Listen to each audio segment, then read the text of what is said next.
Buenos días a todos y a todas. Sean bienvenidos al primer foro Voces de la Ciencia, un espacio que hemos preparado con gran entusiasmo para fomentar el diálogo y la difusión del conocimiento en diversas áreas del saber, así como la conexión entre la ciencia y la sociedad. Es un honor para mí, doctora Carlota Laura Meneses Sánchez, profesora del Departamento de Estudios Culturales, moderar este significativo evento. Agradezco a la Coordinación General de Desarrollo Académico del Campus León tan distinguida invitación. Nos acompañan para realizar la inauguración de este primer foro, Voces de la Ciencia, el doctor Mauro Natsuciale Mendívil, rector del Campus León, a quien cedo la palabra en este momento. Buenos días, doctor. Muchas gracias, doctora Carlota. Muy buenos días a todos, a todas, a todes. Sean bienvenidos a este nuevo espacio del Campus León denominado Voces de la Ciencia. Este es un espacio que ha sido concebido para llenar la necesidad que tiene nuestra comunidad universitaria de hacer planteamientos acerca de temas torales de nuestra sociedad en una visión multidisciplinaria, en una visión incluyente, en una visión en el que podamos poner todas las capacidades de nuestra universidad al servicio de nuestra sociedad desde el punto de vista de los espacios, de un espacio de opinión, opinión fundada en la experiencia de nuestros investigadores. Esta es una necesidad en toda la universidad, pero especialmente en el Campus León, y la idea es que tengamos pues las voces en franco diálogo, en un diálogo abierto, en un diálogo que aborde desde las distintas perspectivas del tema a tratar, las posibilidades, digamos, o los detalles, o las visiones, o las perspectivas, las miradas, ¿verdad?, del tema, y sobre lo cual podamos construir, pues, una sociedad más abierta, más clara, más justa. Yo doy las gracias a la doctora Montserrat Aispuro, a la doctora Juana Lorena Vargas, titulares de las direcciones de extensión cultural, de la coordinación de extensión cultural, de la coordinación de apoyo a investigación y posgrado, por iniciar el proceso para tener este espacio y por la conceptualización del mismo. A la doctora Carlota Meneses por acompañarnos como moderadora, y a nuestros invitados que serán presentados en un momento, por aceptar ser parte de este primer foro que yo creo que será el primero de muchos, y en ese sentido serán fundadores de una tradición en nuestro campus y en nuestra universidad. Les damos entonces la más cordial bienvenida y estamos seguros que este espacio forjará una mejor Universidad de Guanajuato en Campus León, una mejor universidad en general, un mejor estado y un mejor país. Bienvenidos y buenos días a todos y a todas, a todos. Gracias por sus palabras, doctor Natsuciale. Este foro se llevará a cabo en formato virtual a través de la plataforma Zoom y Facebook de la Universidad de Guanajuato. Durante el evento se compartirá un enlace que vinculará un formulario FONS para el registro de asistencia para su posterior elaboración de la constancia digital. En esta ocasión tenemos como invitados especiales, y me voy a permitir presentarlos, al doctor Alejandro Mercado Villalobos, profesor de la División de Ciencias Sociales y Humanidades, adscrito al Departamento de Estudios Culturales, al doctor Birsa Mendoza Novelo, profesor del Departamento de Ingeniería Química, Eléctrica y Biomédica de la División de Ciencias e Ingenierías, bienvenidos los dos, y a la doctora María Eugenia Garay Sevilla, profesora de la División de Ciencias de la Salud, adscrita al Departamento de Ciencias Médicas. Sean bienvenidos los tres y vamos a empezar les voy a explicar cómo va a ser la dinámica que tengo diseñada para este foro. Muy bien. Bueno, primeramente les debo de comentar que el foro va a estar estructurado en dos momentos. El primero va a ser a través de ciertas preguntas que yo voy a indicar a quién va dirigida para que ustedes la respondan. Esto no quiere decir que ustedes no respondan si tienen el interés de hacerlo. Y en el segundo momento va a ser que nos platiquen sobre sus investigaciones y sus proyecciones al futuro y el impacto que en este momento dentro de la sociedad tienen sus investigaciones. ¿Sí? Entonces, creo que vamos a dar inicio, pero no sin antes comentarles que dentro de los tópicos que vamos a trabajar, se va a abordar algunos como ciencia y sociedad, ética, conocimiento y tecnología, cultura científica y juventud y perspectivas del futuro. Vamos a iniciar con las preguntas.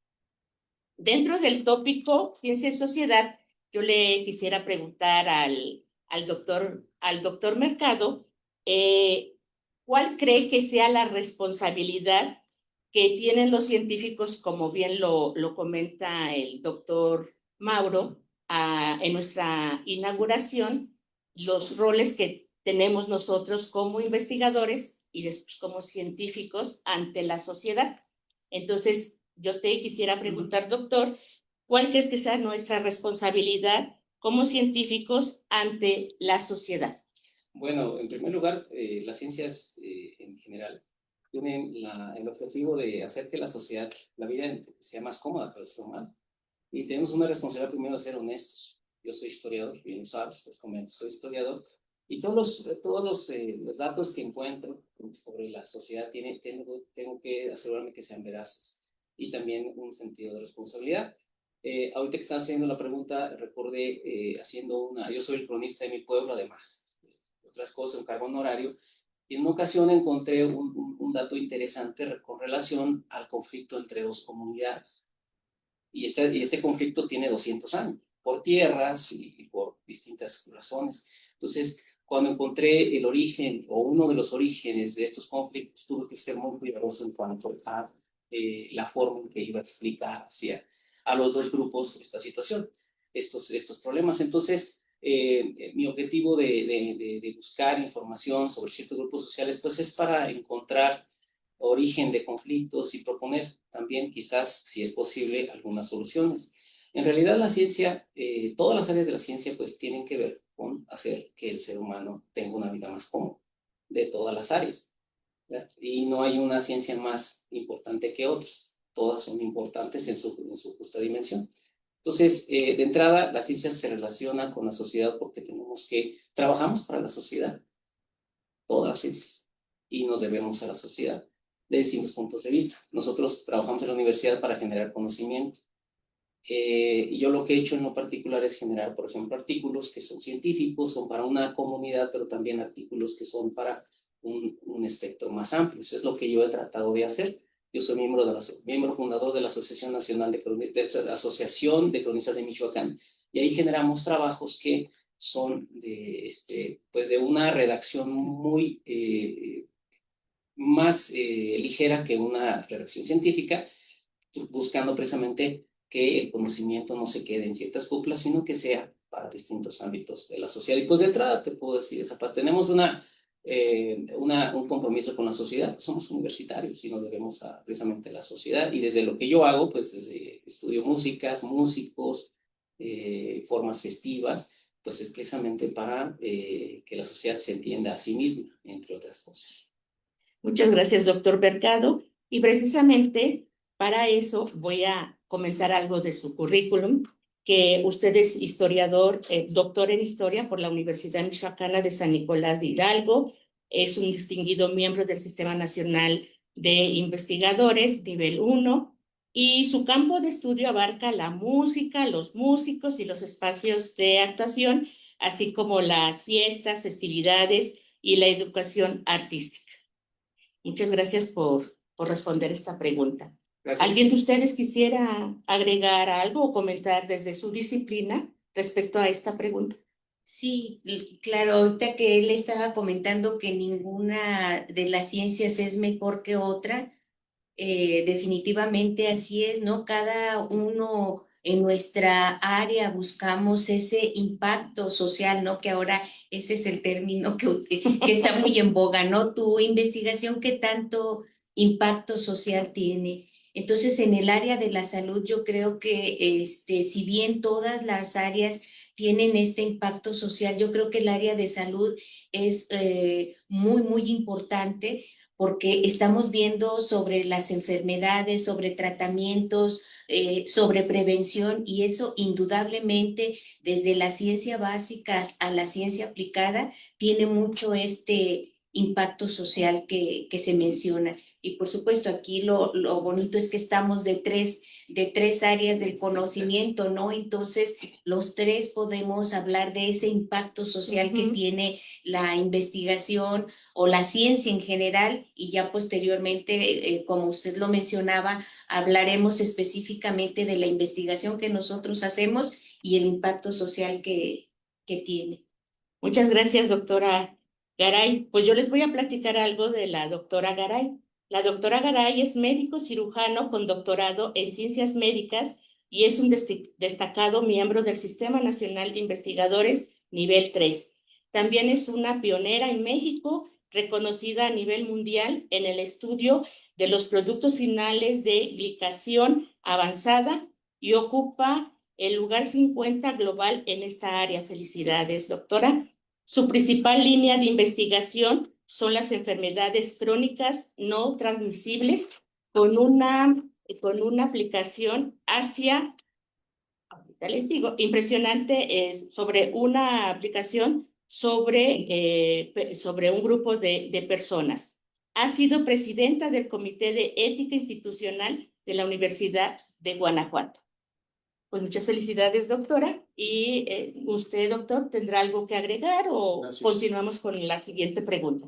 No, sí me parece interesante establecer una relación, creo que lo mencionó el doctor Meneses, que de manera general las ciencias naturales es vista por la sociedad en general como la parte más importante o más reconocida o con más distinción desde el punto de vista científico. Los descubrimientos de aspectos físicos a nivel molecular, a nivel astronómico, descubrimientos de aspectos químicos que se traducen en medicamentos, en tantas cosas. Eso la sociedad, desde ese punto de vista, lo relaciona muy bien desde los aspectos científicos. Y creo que todavía hay un déficit. Recuerdo hace unos 10 años en una universidad en el estado de Morelos, escuchaba una pregunta retórica de estas que nos responden, decir las humanidades eran ciencia. Hace 10 años, ¿no? Claro, quien nos estaba preguntando estaba provocando para que el auditorio dijera que sí, pero lo preguntaba porque se reconoce que hay una brecha entre la ciencia y la sociedad en ese campo, una falta de identificación. Entonces, en mi opinión, la ciencia y las sociedades, por decirlo así, en términos de regiones en el mundo, pues están íntimamente ligadas, ¿no? Algunos con vínculos más fuertes, con más desarrollo, otros más jóvenes, ¿no? Han generado conflictos en general. Las ideas revolucionarias desde el punto de vista científico. Entonces, para hoy, nuestros días, yo creo que la ciencia debe ser vista como una parte integral de la sociedad, para aprender de todas estas herramientas que se han convertido ya en un aspecto, vamos a decir, meramente técnico, pero que puede nutrir nuestra vida diaria. Cómo tomar una decisión un método que se usa en la ciencia, Ujú. ¿no? Entonces creo que es muy pertinente los comentarios en la parte de humanidades y también en la parte de salud, ¿no? Ujú. Gracias. Sí, doctor Mercado. Tenemos un gran problema, que pronto la sociedad nos ve muy lejos.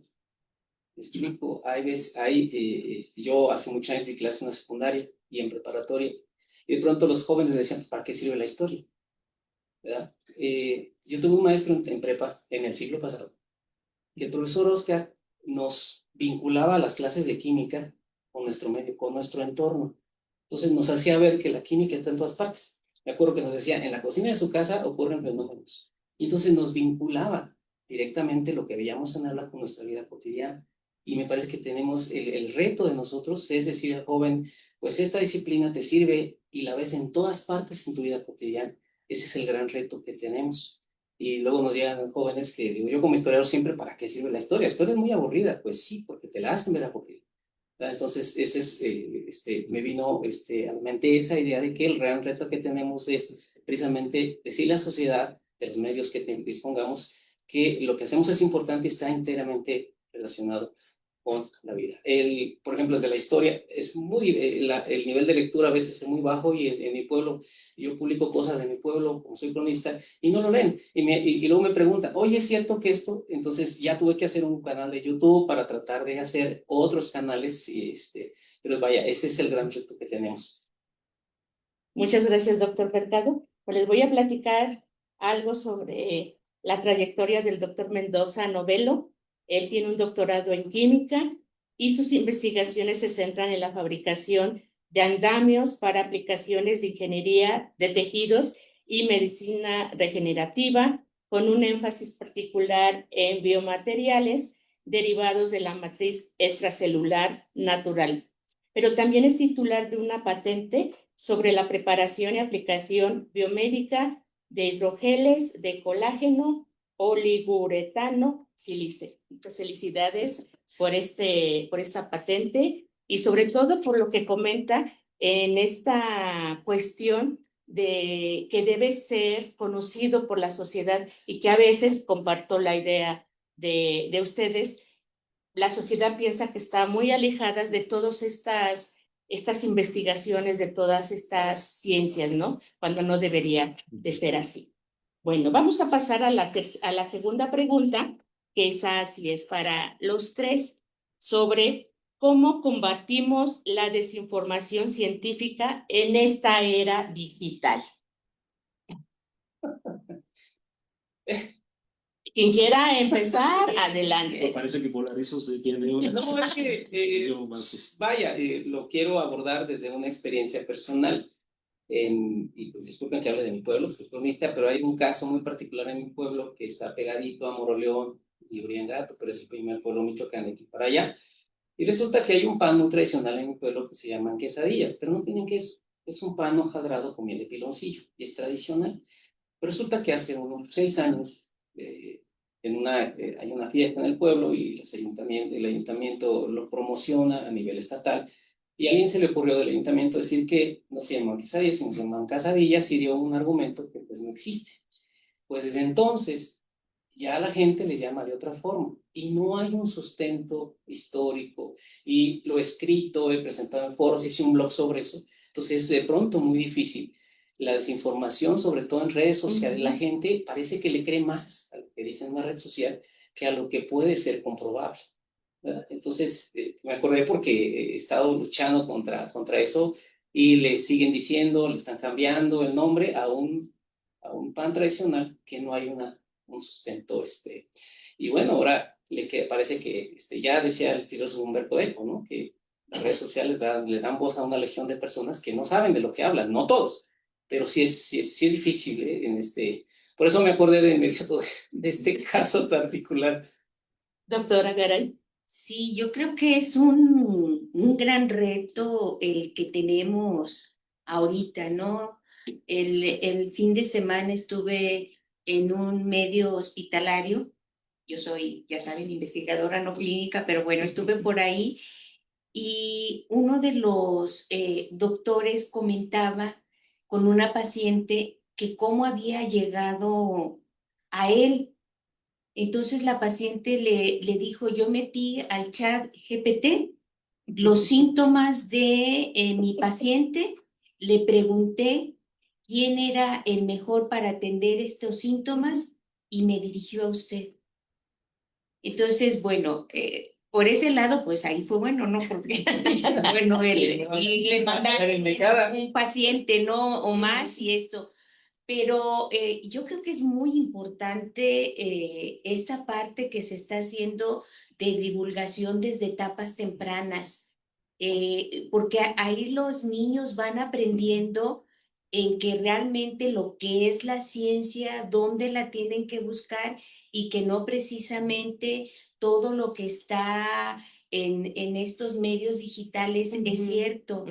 A mí, yo no había tenido oportunidad de participar en este evento que hacen ahí en Ciencias Médicas. Bueno, había participado muchos años atrás desde del CONCITEC que sacó esto de los niños en la ciencia, y ahora para esta época de las mujeres y las niñas en la ciencia, hacemos un evento ahí en Ciencias Médicas y se invita a niños y niñas, pero cada cada uno de los que estamos en el departamento, pues hablamos con ellos sobre nuestra área de experiencia. Pero me llamó mucho la atención, así como decía el doctor, luego hacíamos preguntas provocadoras a los niños y ellos defendían mucho esto, que tienen que no tienen que creer todo lo que les dicen las redes sociales, que tienen que ir más allá. Y bueno, estos eran niños que constantemente acuden a este tipo de eventos, no solamente en ciencias médicas, ¿no? Sino en otros eventos. Entonces, yo lo que creo es que mucho podemos ayudar si desde la infancia estamos inculcándoles todo esto y bueno, les comento porque lo acabo de vivir, ¿no? Muchas gracias, doctora Garay. Doctor. Sí, coincido plenamente en ver a la educación como la herramienta más pertinente para atender este fenómeno reciente, ¿no? A la luz de la inteligencia artificial y tanta información disponible, ¿no? Sí, coincido también que en etapas tempranas, por la apertura, digamos, las pocas o las escasas, ¿cómo se puede decir? Inclinaciones que tiene un niño, ¿no? No tiene preconcepciones, es muy franco, muy abierto, puede ser receptivo a cómo es el pensamiento científico y como decía hace un momento, de que este pensamiento científico no solamente se vea como una cuestión meramente de avance tecnológico, ¿no? Del conocimiento, sino se vea como parte de nuestra cultura de vida diaria, ¿no? Para emitir una opinión, tengo que tener información, si no, mucho cuidado con lo que digo, ¿verdad? Y tristemente, no es el único nivel, digamos. También en el nivel superior se observa este tipo de hábitos. Y yo diría que a veces en el nivel científico, ¿Sí? dentro de la comunidad científica, donde por tener acceso a la palabra, ¿no? Se pueden decir muchas cosas, omitiendo, ignorando, pasando por alto antecedentes importantes. Y en investigación es lo que hacemos todos los días, ¿no? Cuando proponemos una investigación, más adelante parece que vamos a hablar de ello, pues la investigación no viene de la nada, así por una excelente ocurrencia, ¿no? Digamos, la estrategia que seguimos es conocer los antecedentes y se nos pide, se nos exige que revisemos y seamos exhaustivos en su revisión, críticos, para entonces plantear una investigación. Yo creo que la misma estructura se podría aplicar y entrenar en el nivel superior. Entonces, como profesores, ¿no? Tenemos esa función docente, además de la investigación, creo que tenemos una oportunidad todos los semestres, 2, 3 horas, 4 horas a la semana por grupo, de motivar ese tipo de cuestiones en situaciones. nuestros estudiantes entre 18 y 20 y tantos años, 27 quizás en los de posgrado, 29, de motivar o refrescar la importancia de esta concepción de la estructura científica aplicada en muchas vertientes, y eso como una herramienta para funcionar como especie de dique ante tanta información disponible Que agobie. que agobia y que puede llevarnos a confusiones, ¿no? Pero no todo está en, no toda la información, y quiero comentar, estudiantes, jóvenes, no todo está en ChatGPT, no todo está en las inteligencias artificiales, no todo está ahí. Les comento un caso, yo dentro de mi investigación, la que he estado realizando, ya he publicado algunas cosas. Entonces yo buscando información de un personaje que fue director de una banda de música en la época porfiriana, busqué en Gemini es una de las IAs, y aparece que yo soy, dice, tenemos información de que Alejandro Mercado es el director de la banda. La banda funcionó en 1876, o sea, es una información que de un artículo que subí como avances de investigación hace un par de años, entonces la inteligencia artificial recogió esa información y la tradujo mal, porque yo no soy el director de la banda, yo tendría 180 años, algo así, ¿no? Entonces, no todo está en... De verdad que sí, pues no todo está ahí. Yo no soy experto, mucho menos en inteligencia artificial, pero entiendo que la inteligencia artificial procesa un montón de información que ya está ahí, pero no la que estamos construyendo, así hasta que se publique. Entonces, sí, jóvenes, cuidado con eso. Sí es una herramienta para encontrar datos, para encontrar algunos elementos, pero no para decir, así es porque me lo dijo ChatGPT. Y hay que tener cuidado jóvenes con eso, por favor. Muchas gracias y dan pauta para la siguiente pregunta en el tópico que es ética, conocimiento y tecnología. Y la pregunta estaba dirigida para el doctor Mendoza Novelo sobre su postura sobre la inteligencia artificial representa una amenaza o una oportunidad para la humanidad. Ya. Sí. Como miembro del comité, pero aquí tenemos a la presidenta del comité de ética, exactamente. Entonces, una relación entre la inteligencia artificial vista como ¿Una amenaza posible o amenaza. una oportunidad? No, pues como todo, yo creo que es una relación de balance, ¿no? La realidad nos muestra que no todo es blanco y negro, ¿no? Los fenómenos naturales, ¿no? El comportamiento humano, yo lo entiendo más como un continuo de muchas cosas, ¿no? No es ni bueno ni malo, ¿no? Aunque tengamos esa educación por aspectos culturales y religiosos, tal vez, yo siento que es un tanto lejano de la realidad. Entonces, no me gustaría verlo así. Obviamente mi campo no es la parte tecnológica de la programación o usar la información, conectarla y encontrar un aprendizaje después de esos cruces de datos. Entiendo que la inteligencia artificial viene usando en casi todos los campos de la ciencia. O sea, si le ponemos diabetes, ¿no? O enfermedades metabólicas, inteligencia artificial, debe haber trabajos. Si le ponemos implantes o dispositivos médicos, que es mi área, inteligencia artificial también debe haber ya, digamos, trabajos donde ambas o esta herramienta se está integrando para contribuir al desarrollo de este campo del conocimiento, ¿no? Sin embargo, debo aceptar que no he tenido tiempo de conocer más al fondo. de leer más como para tener una opinión informada en este momento. Simplemente decir que yo creo que estamos en medio, ¿no? Obviamente es una herramienta importante para, como se decía hace un momento por el doctor Mercado, Alejandro, para el ser humano, ¿no? pero puede verse también como una buena herramienta en general para el ecosistema en el que En el cohabitamos, ¿verdad? Hay riesgos, sí, y definitivamente como todo. en varios niveles, ¿no?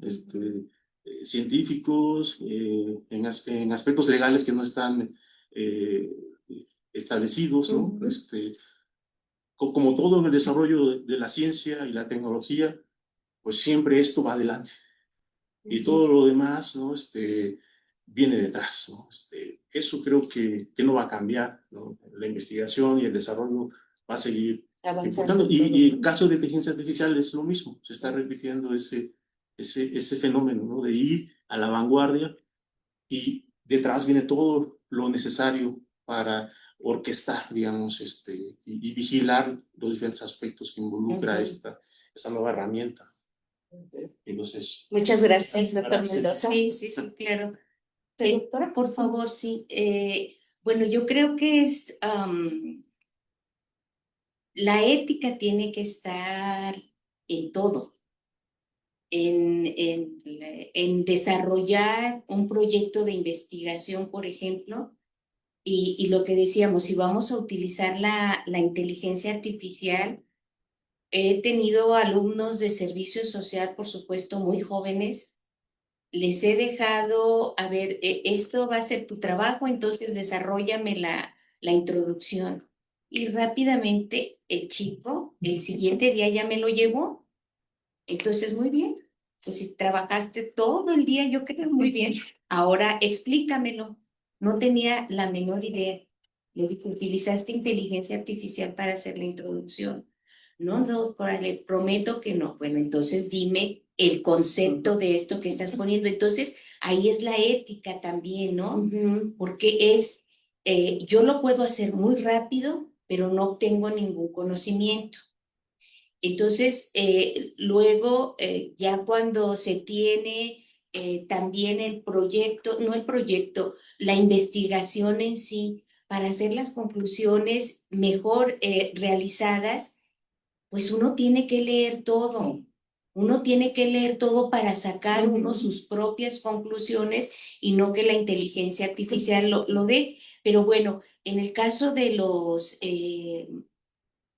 instrumentos médicos o de los equipos médicos, pues bueno, también por inteligencia artificial se alimentan con N cantidad de radiografías, vamos a decir, para un problema pulmonar.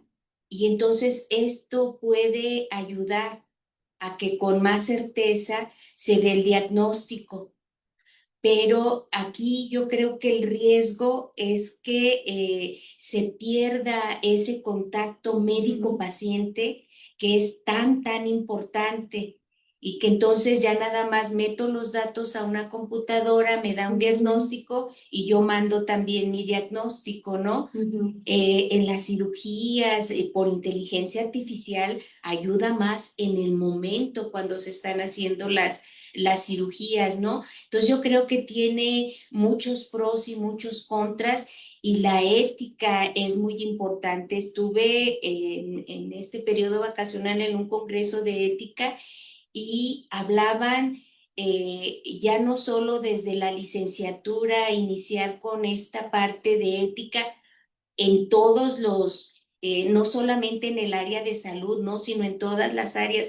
Y hablaban ya este Consejo Latinoamericano de Bioética desde el nivel medio superior, ya empezar a darles estas clases de ética y, por ejemplo, aquí en el área de salud en medicina, realmente tienen pocos años, 4 o 5 años, cuando esto debió haberse iniciado mucho, no sé en sus áreas si se dé alguna clase de ética, pero el doctor Birshabid y yo nos comprometemos a que si nos invitan vamos y les damos unas clases de ética. Pues, con todo gusto tomamos la propuesta, claro que sí, doctora. Hay un riesgo muy grande, entre otros, el uso de inteligencia artificial. Por ejemplo, si a los jóvenes les dejo un trabajo sobre la definición de la categoría cultura, que es muy amplia, y si van y alimentan de alguna inteligencia artificial y le preguntan qué es cultura y me traen ese trabajo, no utilizaron su cerebro. no hubo ninguna conexión, no lo cultivaron, no lo desarrollaron. Pero si van y leen un artículo aquí, si escuchan un blog de especialistas, su cerebro empieza a trabajar, empieza a fortalecerse y a generar una definición y se están formando como personas, como académicos. Ese es también un gran riesgo, que la inteligencia artificial hace que el cerebro no se mueva. Leí un pequeño artículo sobre eso la semana pasada, precisamente porque me interesaba saber, y eso, no hay conexiones. Y si hacen el trabajo a la antigua, digamos, su cerebro trabaja. Y ese es también un gran riesgo, jóvenes, ¿verdad? Sí, eso es importante. Y por lo comentado por la doctora Garay, es la pregunta que ella va dirigida para ella, que se trata, ¿hasta dónde cree, doctora, que debe llegar la manipulación genética en humanos y en otras especies? Bueno, ahí también es, vaya preguntas. Sí, no, temas muy delicados, ¿no? Porque decían, bueno, se pueden hacer niños a la carta ya. A ver, yo quiero uno de ojos azules, de tez morena, de pelo castaño, muy alto, muy atlético. Pues bueno, ¿cuánto, no? Cuando pues la clonación de la oveja Dolly, ¿no? Después ya se hablaba de clonación de seres humanos. Entonces, yo creo que sí son temas muy delicados y otra vez, por supuesto, ahí está la ética, ¿no? La parte ética, qué tanto, hasta dónde podemos llegar cuando todo esto del genoma humano se descubrió. Bueno, pues había dos empresas que se querían apropiar de ellos, no. El genoma humano, todo ese conocimiento es de todo el mundo, no lo van a tener dos empresas, ¿no? Entonces, bueno, se hizo toda esa parte y puede uno encontrar esa información. Hay bancos muy importantes genéticos y que uno puede, o de bases de datos, en ese sentido que uno puede conocer, porque pues debe ser de todo el mundo, pero entonces otra vez ahí van los principios éticos, aunque buena ciencia no quiere decir que tengamos buena conciencia y buenos principios éticos. Puede haber científicos muy buenos, pero que no tengan buena conciencia o que no tengan buenos principios éticos, y ahí es un riesgo. Yo creo que debería haber un equilibrio, y hasta dónde llegar, pues cada vez hay más desarrollo de conocimiento y tenemos que ver esa balanza entre el riesgo de hacer lo que siempre hablamos acá en ética, ¿no? El riesgo-beneficio de las investigaciones que estamos haciendo, y nunca los riesgos deben superar al beneficio. Y llámese como se llame la investigación, en genética, en sociales, en biomedicina, en lo que sea, ¿no? Muchas gracias, doctora Garay, por estas aportaciones y su experiencia que nos está compartiendo. Pues vamos a pasar al último tópico para entrar ya de lleno a sus proyectos de investigación. Y el último tópico pues nos involucra a todos los aquí presentes y se relaciona con la educación, la cultura científica y la juventud. ¿Cuál cree que sea el papel, y es para nuestros tres invitados, cuál cree que sea el papel de la divulgación científica en la formación ciudadana?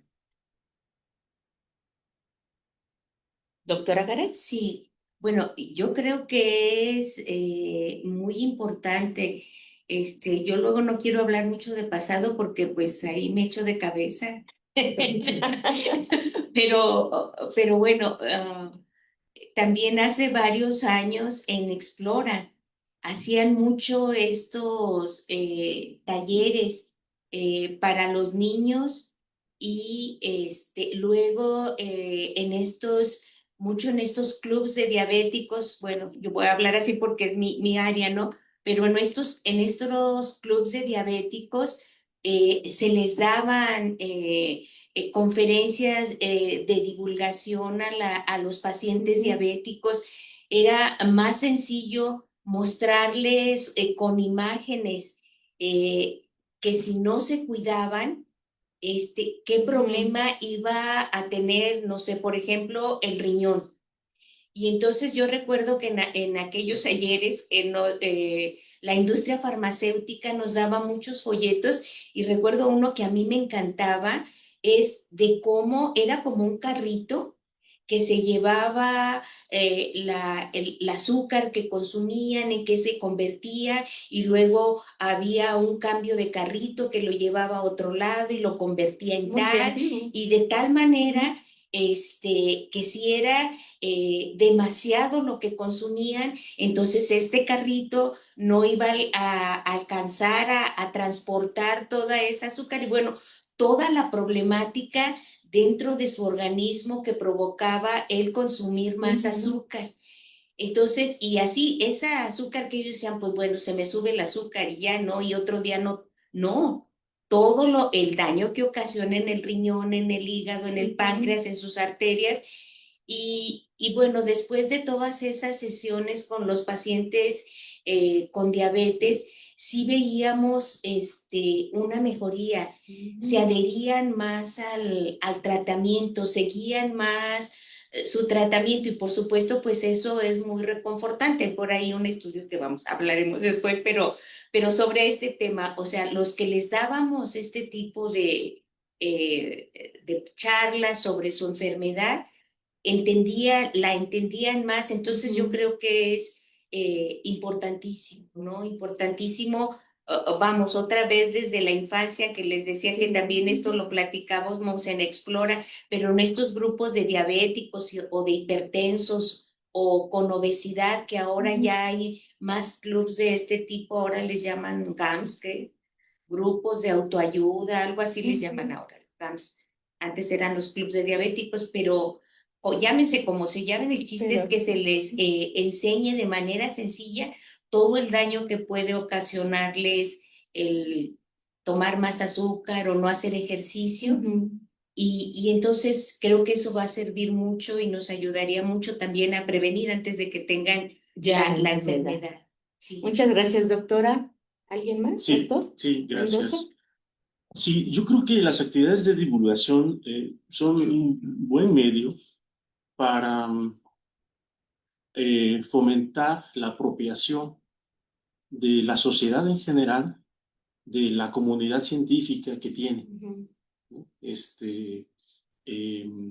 decir, son un conjunto de investigadores, en algunos casos profesores investigadores, un conjunto más grande de estudiantes de posgrado, sobre todo, que están trabajando en los laboratorios, en las computadoras, en los escritorios, todos los días, haciendo investigación, digamos, investigación que pues puede estudiar una enfermedad, puede buscar tratamientos para enfermedad, estudiar fenómenos sociales, ¿no? De migración, apropiación de las cuestiones históricas, ¿no? Tantas cosas que se hacen en general en una universidad como esta.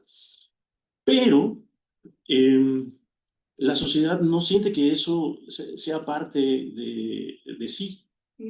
Hay una brecha, yo creo, entre estos dos mundos, ¿no? El académico científico muy pequeño, luego si hablamos de disciplinas, es todavía más pequeño, y la sociedad en general, pues que tiene otras preocupaciones en el día a día. Tenemos un reto entonces de fomentar pues, sí, creo que es la palabra apropiación, que nos sientan parte de la comunidad, ¿no? En este caso a nivel nacional, ¿no? Del país. Y todos los esfuerzos que se hagan en divulgación, pues creo que son plausibles por esa contribución. No es fácil, no es fácil salir de nuestro campo de expertise y entonces ahora explicar lo mismo en pocas palabras o en un video, no sé, en un lenguaje más, pues, ¿cómo decirlo?, amigable, ¿no? Directo. No es fácil. Obviamente exactamente, obviamente hay expertos que sí lo hacen muy bien, ¿no? A eso se dedican. Para nosotros no es fácil, pero aún así Creo que la Secretaría de Ciencia, Humanidades, Tecnología e Innovación, inaugurada este año, ¿verdad? Sí. Nos está tratando de empujar a que hagamos ese tipo de actividades, que no la descuidemos, ¿no? Como investigadores en el ámbito personal, ¿no? Entonces, todos los esfuerzos institucionales como este foro, me parece que son importantísimos para eso. El objetivo es integrar la comunidad académica científica con la sociedad. No desde el punto de vista únicamente de enseñanza, de formación, de docencia, sino también de las capacidades que se tienen para atender problemáticas que tiene la sociedad, ¿no? Muchas veces los problemas se piensa que se van a resolver con leyes o con la Cámara de Diputados, ¿no? O con un gobierno estatal o con un gobierno federal, y a veces la respuesta no está ahí. La respuesta está en los estudios científicos que se puedan hacer para quien tome decisiones tenga más información para encauzar sus proyectos, ahora sí de gobierno, de legislación, pues por el camino que dé un beneficio más amplio. Entonces, ese es un reto en general que tenemos que reconocer y trabajar todos los días para tratar de ir avanzando, ¿verdad? La divulgación la veo así, yo lo entiendo así.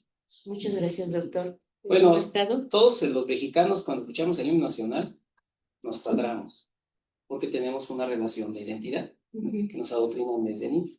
Entonces, de lo que yo hago, mis estudios, no soy el único que hace eso en el país, incluso hay extranjeros que estudian también las fiestas y las festividades, pero mis estudios pueden, una persona que lea o un profesor que tome alguno de mis trabajos puede tratar de decirles a los jóvenes, miren de dónde viene este sentimiento de identidad, o por qué las procesiones religiosas, o por qué las bandas de música son tan populares en México, y que hay bandas de música de diversos tipos, cómo ha participado la mujer en la música, que también es un tema que yo he abordado, de tema de género desde la música. Entonces, ¿cómo ayudamos desde mi área a formar una ciudadanía? Bueno, que le damos razones de cómo se han venido construyendo elementos de identidad, como el amor a la patria.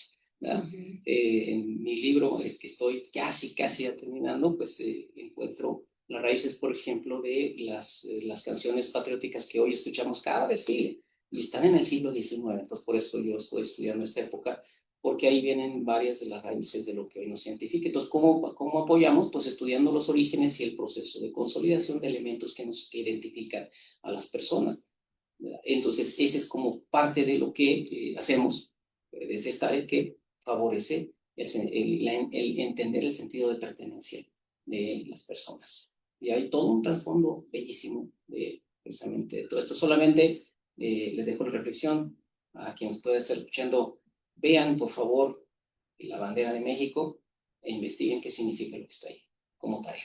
Ya desde ahí hay todo un simbolismo increíble. Entonces, lo que estudio es las bandas de viento y esas cuestiones, pero creo que va enseguida.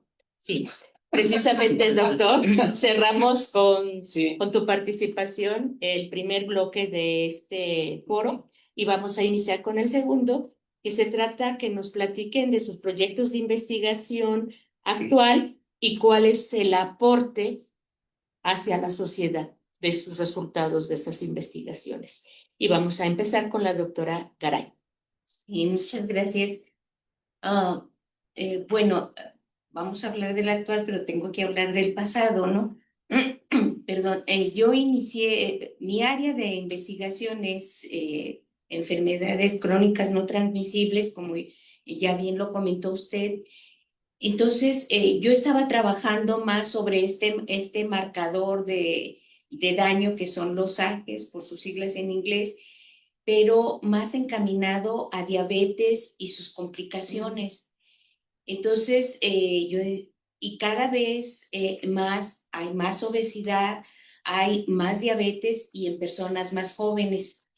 Entonces, con mis alumnos de posgrado empezamos a trabajar más bien para tratar de buscar prevención, que no lleguen a a desarrollar diabetes o algunas de estas enfermedades.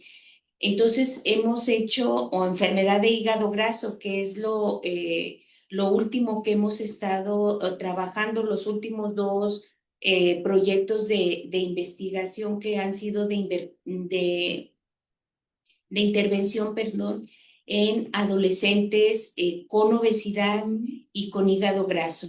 El primero que hicimos tenían estos adolescentes entre 15 y 19 años, ya tenían obesidad y tenían el diagnóstico de hígado graso no alcohólico. Muy jóvenes ya con este daño, entonces por ahí buscamos en la literatura y había poca información al respecto sobre darle citrulina, que es un aminoácido que normalmente se encuentra en la sandía y que pues no podemos comer kilos de sandía, ¿no? Para que nos haga el efecto. Entonces, bueno, hay unas capsulitas de citrulina. Entonces se las dimos a los adolescentes por 6 semanas y vimos una mejoría. Los que estaban en hígado graso ya severo disminuían, pero no encontramos, no probamos toda nuestra hipótesis al 100, ¿no? Los resultados no salieron tan bonitos como nosotros esperábamos. Entonces, el último proyecto que hicimos fue no a estos mismos, obtuvimos otro grupo de participantes y ahora les agregamos otra actividad que fue ejercicio. Ejercicio, pero no ponerlos a que se fueran a caminar y correr, sino los teníamos ahí, es el que se llama ejercicio de alta intensidad. Entonces ahí los teníamos por periodos cortos y en la bicicleta y bueno, todo el protocolo que corresponde y además les dábamos la citrulina. Y ahora también en estos jóvenes, además de evaluar la mejoría que tenían en su hígado graso, evaluamos también la presión arterial, porque también pues veíamos que la mayoría de estos niños o jóvenes tenían la presión arterial alta. Entonces, bueno, por ahí con un apoyo de unos empresarios, compramos un equipo sencillo que parece un simple baumanómetro, pero que está muy caro que es el baumanómetro, pero bueno, con esto pudimos medir la presión arterial central.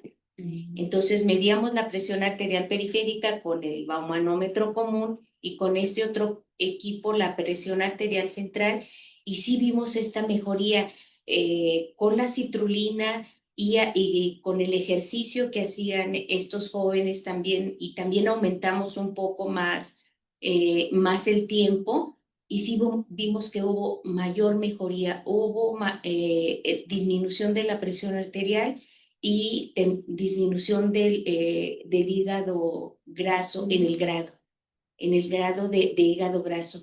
Entonces, pues bueno, para nosotros fue muy interesante y pues nos dio mucho gusto. Estos dos artículos ya están publicadas en revistas de alto impacto. Este último fue este año que se publicó en Nutrients.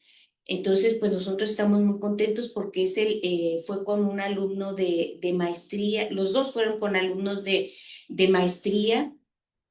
Y pues bueno, los alumnos se titularon, se publicó, pero además el aporte que estamos dando, ¿no? Esta investigación aplicada que decíamos, ¿no? Entonces esta es totalmente investigación aplicada y pues bueno, ahí estamos viendo el beneficio que tiene esto y ya no, y estamos viendo la prevención.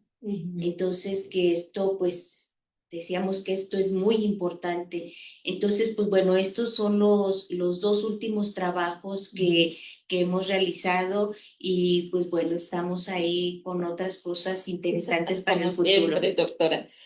Pues muchas gracias, doctora Garay. Además, esta investigación, pues, es un desafío para el tema de salud pública, es muy relevante también. Y además también el público que atiende, ¿no? En esta investigación, que son los jóvenes, ¿no? Que son los que nos van a reemplazar en algún momento. Muy bien, pues pasamos con el doctor Mercado, que nos puede hablar de su última investigación y los aportes a la sociedad. Bueno, pues yo estudio las músicas mexicanas, los músicos y la música por ellos hecha. Y la investigación que estoy cerrando le he titulado Cuatro bandas militares mexicanas. Son cuatro bandas militares que fueron las consentidas de Porfirio Díaz. Bueno, había más, pero estas fueron muy relevantes porque participaron en todos los eventos que había en el centro del país, la Ciudad de México y el Bajío, porque uno de ellos estuvo acantonado en Morelia, entonces trabajaba toda esta área. Y no solamente los festejos y acompañaba todas las celebraciones, sino también participaron en el extranjero, en Estados Unidos, en España. Y no solamente eso, también fueron las primeras bandas que hicieron las primeras grabaciones en fonógrafo y gramófono. Entonces exploro todo estas, incluso la industria naciente del fonógrafo, es lo que estoy haciendo. Y entonces en mi libro lo que el lector va a ver, ahora que se publique, lo que el lector va a ver es pues cuáles son como las raíces de nuestro nacionalismo, o todo lo que nos relaciona con nuestro entorno, lo puede encontrar ahí. Esa es una investigación. Y la otra que me llevó a Portugal en marzo a presentar en un congreso sobre tunas estudiantinas y presenté un trabajo que el artículo ya está, estamos ya por mandarlo una revista, bueno, nuestra revista, Carlota, la del artista, y es un trabajo que presenté sobre dos estudiantinas, pero la estudiantina femenil de la Universidad de Guanajuato y la tuna femenil de la Universidad de Michoacán, que son de bueno, la Guanajuato y Michoacán son de los espacios donde se dieron las estudiantinas más antiguas. Las masculinas se fundaron en 1963, pero las femeninas tienen apenas 3 años. Entonces, este trabajo que presenté allá en un Congreso Internacional de Tunas precisamente fue sobre la participación de la mujer en la música. El año pasado ya había presentado las estudiantinas masculinas y ahora las estudiantinas femeninas, y pues vienen algunos rasgos interesantes, sobre todo por el hecho de que la mujer en la música se expresa de una manera diferente.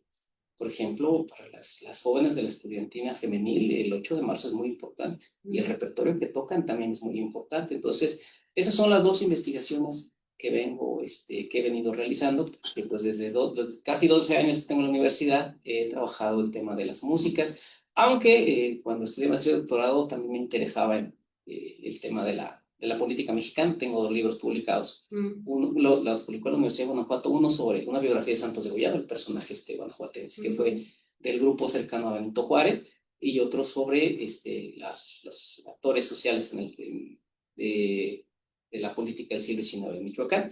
Pero mi trabajo ahora de estos casi 12 años ha sido precisamente sobre la música como patrimonio cultural, y lo que me interesa he trabajado mucho el siglo XIX, pero también hago trabajos contemporáneos porque me interesa mucho estudiar la sociedad desde las prácticas musicales.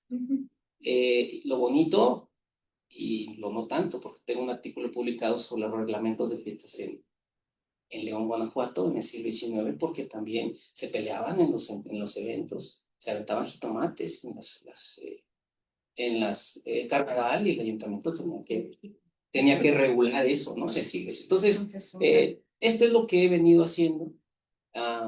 Y mi próximo proyecto que ya también estoy desarrollando, en el futuro estoy haciendo una historia cultural de mi pueblo, porque pues soy cronista y hay que actualizar la monografía. Historia, vida y cultura. Es un pueblo pequeño, pero que también las historias locales son muy importantes para entender las historias regionales y las historias nacionales. Y eso es lo que hago. Eso es lo que hago, pura música. Y además, pues soy músico de oficio. Además, y eso, pues siempre he tenido simpatía con los temas de la música. Pues muchas gracias, doctor Mercado, y por estas investigaciones que nos permiten mirar a la música desde otra perspectiva histórica y cultural, ¿no? Y no solamente como para bailar o hacer otras cosas más. Bueno, pues le toca, doctor Mendoza, ¿qué nos puede compartir de sus investigaciones recientes? Gracias, doctora Carlota. Yo me formé en la licenciatura cerca del mar, ¿no? Entonces estudié mi tesis de licenciatura a aceros inoxidables, la corrosión de aceros inoxidables en el ambiente costero o marino. Y ya en la maestría me enteré que había un área que se denominaba biomateriales. Entonces, era muy parecido, el acero inoxidable se estudia desde el punto de vista de ciencia de materiales, ¿no? Y me llamó la atención, ¿no? Empecé a leer y seleccioné esa línea de investigación y eventualmente un asesor. Y eso es lo que hago. Todavía ya muchos años, 20 años después, sigo haciendo eso, ¿no? Nosotros reclamamos el prefijo bio en ese campo para hacer digamos, para referirnos al final, al uso o al destino de ese material, no al origen. Sin embargo, también es posible trabajar con materiales de origen biológico para un fin biológico o biomédico. Entonces es lo que en esencia he venido haciendo y sigo haciendo. La forma de estudiar eso es establecer relaciones entre la estructura y las propiedades desde un punto de vista físico, desde un punto de vista químico, pero también biológico. Es decir, para que nosotros exijamos el desempeño de un material cualquiera, un textil, ¿no? Un recipiente, ¿no? Un empaque, pues eso va a responder porque hay un control en la estructura interna del material en un nivel molecular o en un nivel de medio continuo, ¿no? Ya muchas moléculas que interaccionan de manera organizada, ¿no? De alguna manera, entre ellas.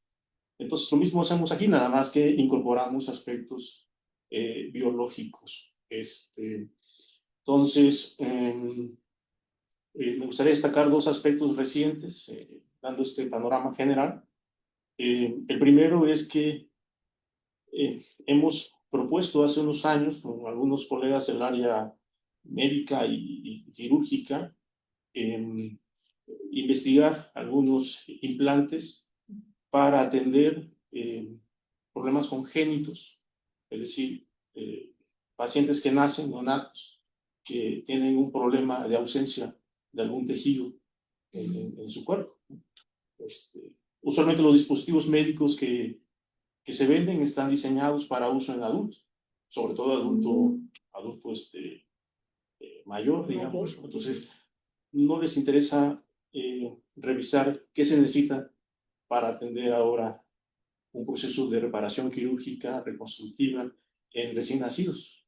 Pues porque el número de incidencias no es tan alto. Hay muchas cosas, ¿no?, que se pueden ahí analizar.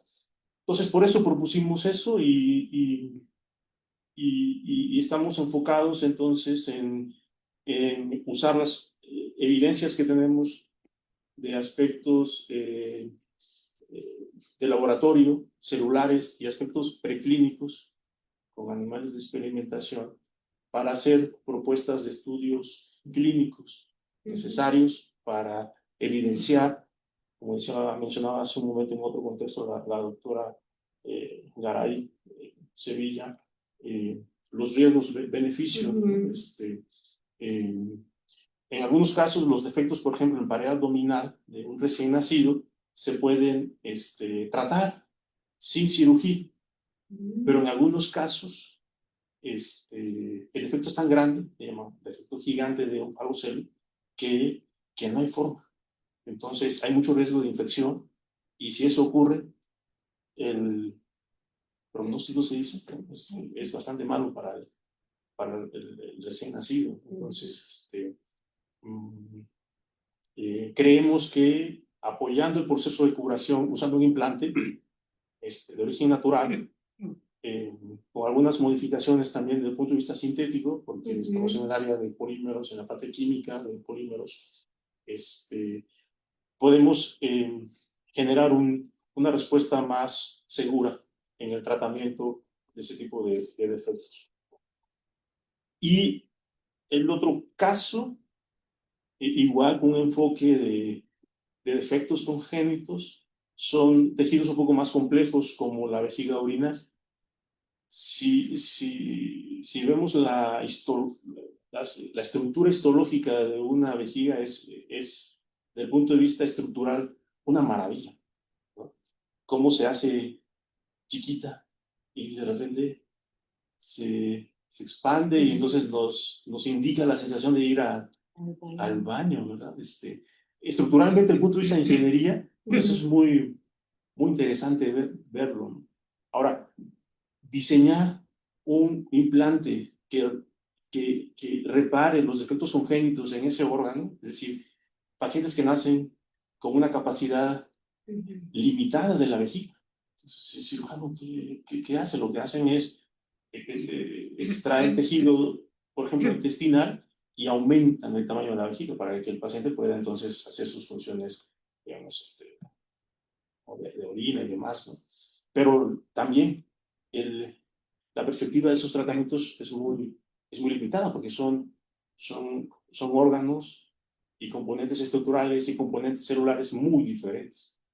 Entonces, queremos contribuir probando estrategias que se diseñan en el laboratorio y que se implantan en un modelo experimental para aumentar la capacidad de la vejiga urinaria.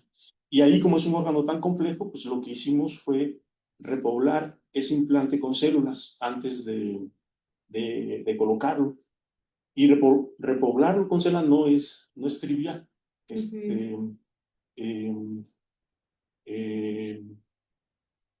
Y la contribución más importante que hicimos en este trabajo y que pues, se distinguió por una portada, ¿no? En una revista especializada, es el hecho que recubriendo estos implantes que se colocan quirúrgicamente,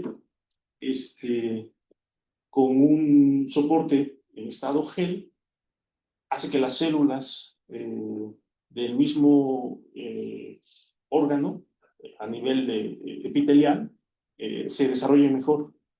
Entonces, logramos mantener esas células en un tiempo de cultivo y entonces implantar en un modelo y estudiar 3 meses la residencia de ese implante y estudiar después de una eutanasia a nivel preclínico el desempeño de esos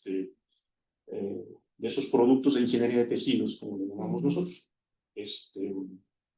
Entonces, creemos que se puede convertir los resultados de este tipo de investigaciones en productos que integren las alternativas que un médico cirujano tiene a la mano para que ellos decidan en qué momento ese tipo de implante se puede usar para un mejor tratamiento del defecto congénito.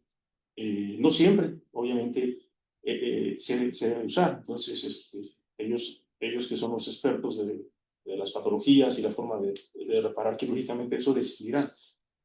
Nuestra propuesta es que tengan a la mano esos implantes adicional a las otras herramientas que ya usan, que en muchos casos son tratamientos que tienen 50 años y que no han mejorado mucho y que tampoco son muy seguros o no siempre funcionan, ¿no? Entonces, esa es la filosofía que tenemos para proponer nuestras investigaciones, cubriendo aspectos de la ciencia básica, estudiando las relaciones de estructura-propiedad en un material de origen natural combinado con un origen, un polímero sintético, y luego evaluar diferentes aspectos en diferentes niveles de la respuesta biológica a estos materiales. Y estamos en puerta de hacer una propuesta, digamos, formal para un estudio ya en nivel clínico, lo que para nosotros es un hito, ¿no? Lograr concretar algo así. Entonces, en resumen, eso son 2 de las actividades más importantes que estamos haciendo en los últimos meses. Pues muy interesante lo que nos platica sobre todo para los que no estamos tan acostumbrados a esos términos. Yo de repente me imaginaba todo lo que nos estaba describiendo con una precisión que verdaderamente me parece increíble. Pues bueno, llegamos a nuestro fin de este foro, de este primer foro, Voces de la Ciencia. No sin antes me comentan que hay hay 3 comentarios a ver, vamos a leer el primero, 3 comentarios en el chat del Facebook de Eduardo GP. Dice, una herramienta de la inteligencia artificial que permita a la ciudadanía plasmar sus problemas sociales. Esta herramienta clasifica los problemas por carrera o posgrado y genera y organiza líneas de investigación para que los estudiantes sepan orientar sus protocolos de investigación. No sé si es pregunta o es un simplemente comentario para Eduardo GP.